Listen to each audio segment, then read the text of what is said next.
Hi Sarah, sobrang nalulungkot kami at rinig namin this is gonna be the last ASAP that you're gonna do for now.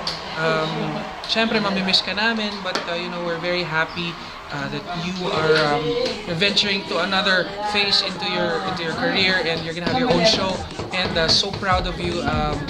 Always be a pop star. Congratulations, and hope to sing again with you soon. Hi, Sarah G! Good luck sa iyong bagong show. Ayan, ipapakita mo na ang iyong talent sa iisang show na ikaw lang. Yay! Congratulations!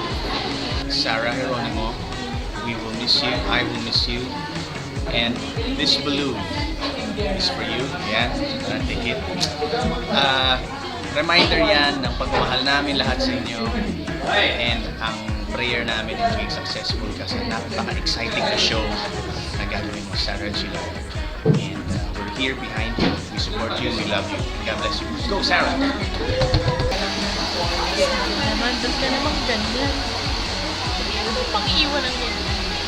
But you know what, talagang super deserve ni Sarah itong show na to.